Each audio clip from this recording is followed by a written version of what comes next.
राम सिर्फ हमारे नहीं है, राम तो सबके हैं। 22 जनवरी को अयोध्या राम मंदिर में रामलला की प्राण प्रतिष्ठा के बाद पीएम मोदी ने अब तक 4 मंदिरों का दौरा किया है। अबू धाबी में BAPS के हिंदू मंदिर में पूजा की और फिर कल की धाम मंदिर का शिलान्यास किया। वहीं गुजरात के मेहसाणा में वाडीनाथ महादेव के भव्य मंदिर की प्राण प्रतिष्ठा की। 1 महीने से पीएम मोदी पूरे एक्शन में दिखाई दे रहे हैं। मंदिरों से लेकर विकास कार्यों की सौगात लगातार जनता को दे रहे हैं। भाजपा सरकार जितना जोर विकास पे दे रही है, उतना ही ध्यान अपनी विरासत पर भी दे रही है।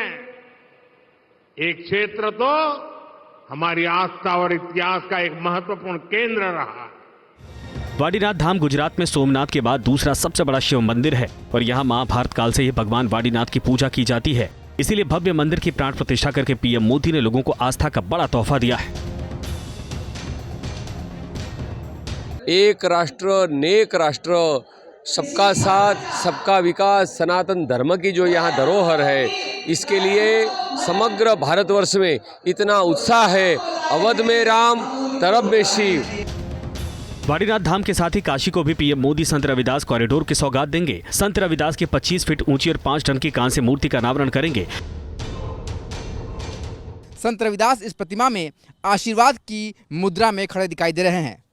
जिस जगह इस प्रतिमा को लगाया गया है उसे खूबसूरत पार्क का भी रूप दिया गया है। इसके अलावा दीवारों पर संत रविदास के प्रवचनों को भी उकेरा गया है ताकि जब श्रद्धालु यहाँ आए तो इनके बारे में जान सके और समझ सके।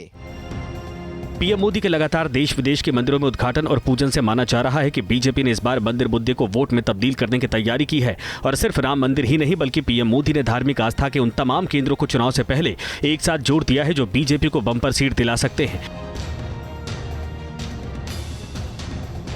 बीजेपी की यह मंदिर पॉलिटिक्स कैसे वोट बैंक में तब्दील होगी, अगर इसे आंकड़ों के जरिए समझने की कोशिश की जाए तो प्यू रिसर्च नाम की संस्था ने नवंबर 2019 से मार्च 2020 के बीच देश में हिंदू धार्मिक आस्था पर एक सर्वे किया था। इस सर्वे के मुताबिक 84% हिंदुओं ने अपनी जिंदगी में धार्मिक आस्था को बहुत महत्वपूर्ण बताया था। अलग अलग रीजन की बात की जाए तो उत्तर भारत में 86%, मध्य भारत में 92%, पूर्वी भारत में 87%, पश्चिम भारत में 86%, दक्षिण भारत में 68% और उत्तर पूर्वी भारत में 85% लोगों ने धार्मिक आस्था को महत्वपूर्ण माना। इस सर्वे में यह भी बात सामने आई थी कि 2019 में देश के 49% हिंदुओं ने बीजेपी को वोट दिया था और बीजेपी के इसे हिंदुत्व कार्ड का तोड़ विपक्ष के पास नहीं है। इसीलिए माना जा रहा है कि बीजेपी ने लोकसभा चुनाव में हैट्रिक लगाने के लिए आस्था का फॉर्मूला तैयार किया है ताकि राम मंदिर बनने से लोगों में जो आस्था और विश्वास जगा है उसे जारी रखकर वोट में तब्दील किया जा सके। बीजेपी 370 सीट और एनडीए को 400 के पार पहुंचाया जा सके। Team news nation.